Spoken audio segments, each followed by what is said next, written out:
दुर्गा कि ये ना जाना दुनिया ने तू है क्यों उदास, तेरी प्यारी आंखों में प्यार की है प्यास।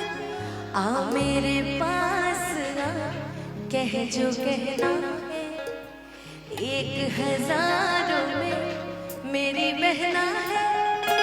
सारी उम्र हमें संग रहना है, फूलों का तारों का सबका कहना है। बहुत बहुत स्वागत मेरी पांचों बहनों का। आइए, मेरा एक बड़ा सुंदर एक भजन आया था जो कि मेरे से फरमाइश भी है और बहुत ही ज्यादा उस गाने को सुना भी जाता है कि राम जी के जैसन दिया सुनर दुल्हा ये बाबा। जब भी कोई लड़का जाता है भोलेनाथ के दरबार में तो हमेशा मांगता है कि भगवान सब हो के हुनर मेहरारू चाहे सुनर, नहीं दहेज में मांगी ले फॉर्चूनर। लेकिन हमारे यहाँ की बड़ी प्यारी एक बच्ची गई है, हमें को समझ लीजिए कि मैं गई हूँ और मैंने भोलेनाथ से कहा है कि प्रभु जी अब मेरी एक ही विनती है आपसे कि सासू चाही माई जैसन, अरे दे बड़ा छोट भाई जैसन, कि सासू चाही माई जैसन, अरे दे बड़ा छोट भाई जैसन। हो जब बिया हवाए बाबा कि राम जी के जैसन दिया हमारो दुल्हा ये बाबा। क्योंकि हम जानते हैं कि हम भोलेनाथ से कुछ मांगेंगे तो पूरा हो जाएगा। भोलेनाथ मिजाजी ना है जी, शिव जी हमारे इतने मिजाजी है कि उनसे प्यार से कुछ मांग लीजिएगा तो सब कुछ दे दिए थे, तो हमारा ब्याह नहीं करा सकते हैं। तो इसी आज से जाती है और कहती है कि प्रभु कि सासू चाही मांगे जैसन, देवरा छोट भागे जैसन, सासू चाही मांगे जैसन, देवरा छोट भागे जैसन। हो जब बिया हवाए बाबा राम जी के जैसन दिया हमारो दुल्हा ये बाबा। राम जी के जैसन दिया हमारो दुल्हा ये बाबा। सासू चाही मांगे जैसन, देवरा छोट भागे जैसन, सासू चाही मांगे जैसन, देवरा छोट भागे जैसन। हो जब बिया हवाए बाबा। भोलेनाथ की तरह इसलिए नहीं मांग रही कि आजकल का समय बहुत खराब है। पता चला किसी के घर में भोलेनाथ जैसा लड़का हो जब ब्याह करके, तो जानते हैं ना भोलेनाथ नशे में ही रहते हैं हमेशा, तो आजकल घर में मारा पीटी ज्यादा होता है। आजकल लोग भोलेनाथ नहीं प्रकाल रूप धारण कर लेते हैं। भोलेनाथ तो कितना प्रेम करते थे गौरव मैया से, लेकिन आजकल के जो भोलेनाथ बन के बैठे भौकाल रूप है, वो क्या कहते हैं उसको, कभी कभी पिशाच बन जाते हैं सब। नरमुंड क्या था वो, था ना, क्या नाम था, वो बन जाते हैं लोग, उसको पिशाच रूप कहते हैं। तो वैसा नहीं चाहिए प्रभु जी, राम जी जैसा चाहिए, सीधा साधा संस्कारी, कम कमाए चलेगा मगर मानने वाला होना चाहिए, है ना। कि राम जी के जैसन दिया हमारो दुल्हा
परदी हाय सन होके जिंदगी निभावे बाबा परदी हाय सन होके जिंदगी निभावे बाबा राम जी के जैसन दीवा सुनर दुलारे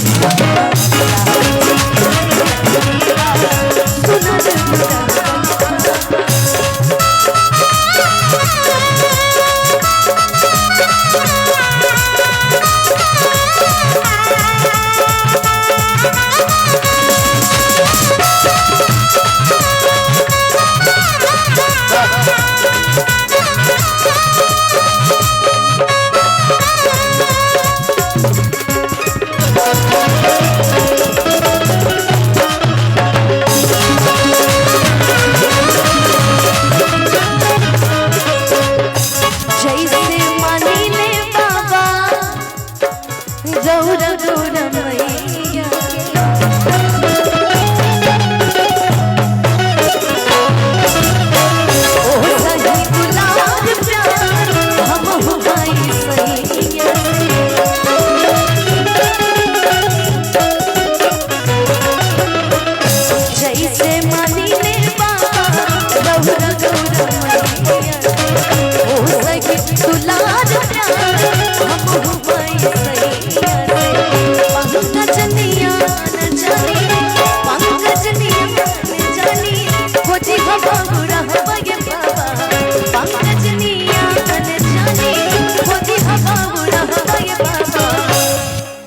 राम जी के जैसा सुनर दुलारे बाबा राम जी